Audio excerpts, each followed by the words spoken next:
Simon, t'es malade? Oh, je suis pas mal donc. Non mais c'est pas un tire-jus là. Non, on va voir ensemble comment on va purger notre système d'embrayage hydraulique.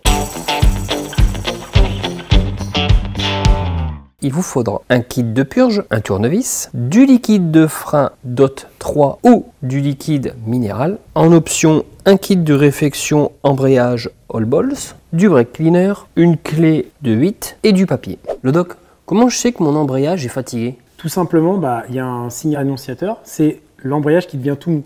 D'accord? Donc là, on n'aura plus du tout de résistance. C'est que ça veut dire qu'il est dépurgé. Donc c'est qu'il y a de l'air dans le système. Donc il faut impérativement chasser cet air donc, en remplaçant le liquide et en faisant une purge. Ou sinon, tout simplement aussi, au moment de passer la première vitesse, la moto elle cale. Pourquoi? Parce que le système débraye plus en fait le plateau d'appui de l'embrayage et du coup la moto elle cale tout simplement. Quelle est la première étape pour commencer à purger son embrayage? Là, on va devoir donc décapoter ici l'embrayage hydraulique et donc on va protéger toute la surface qu'on va rajouter du liquide. Pour pas en mettre partout. Voilà, exactement. Ce qu'on va faire aussi, on va bien lire ce qu'il y a sur ce petit capot. Use only DOT 4. Voilà, donc ça nous donne l'indication sur le liquide à utiliser, minéral ou DOT. Voilà, donc là en l'occurrence c'est de la DOT. On va installer pour protéger, pour pas donc venir souiller les alentours.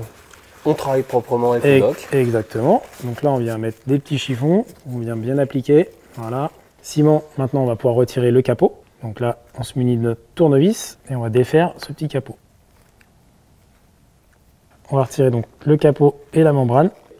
Simon, maintenant tu peux aller le réserver sur l'établi. Comme en cuisine. On s'aperçoit ici, là, une fois qu'on a décapoté, que... C'est un petit peu noir. Ouais, c'est noir. Donc du coup, il y a aussi un autre signe à rajouter. C'est que... Il ne faut pas attendre d'avoir des signes de fatigue. Non, exactement. Si vous utilisez l'embrayage assez régulièrement, il ne faut pas hésiter parce que ça chauffe en fait, le système hydraulique. Et du coup, il va falloir forcément le purger un peu plus souvent que quelqu'un qui ne l'utilise pas trop. On va pouvoir descendre d'un étage et se rendre au niveau du récepteur. On a connecté notre purgeur donc, à l'air comprimé. On va pouvoir connecter donc l'embout de notre purgeur à notre système. Donc on se munit de notre clé, on peut retirer la petite partie en caoutchouc, on incruste notre clé, ensuite on met l'embout du purgeur et on va pouvoir commencer la manipulation. Alors comme je suis maladroit, je prends un petit verre doseur, ça me facilitera la tâche. Et surtout le doc, pareil qu'il ne faut pas en mettre partout. Ouais, c'est pas mal corrosif. Donc si ça tombe sur des pièces annexes comme les plastiques ou même le guidon, ça risque de les endommager. Pour se rendre compte si notre système est bien purgé, on va pouvoir se référencer à la couleur du liquide qui va sortir donc, dans cette durée de transparente. Donc les premiers jets vont être forcément noirs et après, comme Simon va remplir au fur et à mesure le réservoir, on va pouvoir avoir une couleur beaucoup plus claire et quand ça sera totalement clair, ça veut dire que le système est bien purgé. On pourra refermer notre vis de purge. À présent, on va mettre notre purgeur en action avant de desserrer notre vis de purge. Et là, on ouvre le système.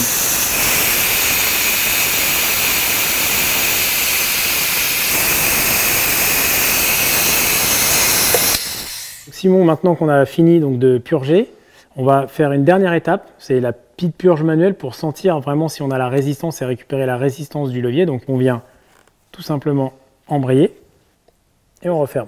Bon, le doc, c'est fini maintenant? Ouais, en fait, on vient de finir. Donc, la dernière étape, c'était donc la purge. On a pu s'apercevoir que notre liquide qui sortait dans le tuyau transparent était clair. Donc, c'est-à-dire qu'on a bien purgé tout notre système. Donc, maintenant, on va juste faire le remplissage du bocal. Et pour ça, il faut s'apercevoir, il faut surtout faire quelque chose de très important. C'est que ce soit à plat. Exactement, c'est mettre le bocal donc, à l'horizontale pour pouvoir faire le complément de ce qui manque. Donc, je te laisse faire le complément. Parfait. Impeccable. Maintenant, on va pouvoir remettre le capot. Parfait. Et comme tout bon travail, on se doit de nettoyer. Et là, on va dégraisser le tout avec du brake cleaner pour travailler proprement. Un doigté parfait le doc. Si malgré tout, après la purge, on observe qu'il y a encore des petits soucis, ouais, c'est dû à quoi? Ça peut arriver effectivement. Ça, c'est tout simplement, c'est qu'il va falloir après se rapprocher d'un kit de réfection de mètre cylindre. Pourquoi? C'est-à-dire que les joints seraient un peu endommagés dû à la chauffe. Et donc, du coup, les joints sont poreux. Et là, on ne peut pas exercer en fait une purge correcte. Donc, il faudra impérativement se munir d'un kit de purge. Le doc, merci, à bientôt. Et puis au revoir. Ouais, ciao. Allez, ciao. À bientôt pour un prochain tuto.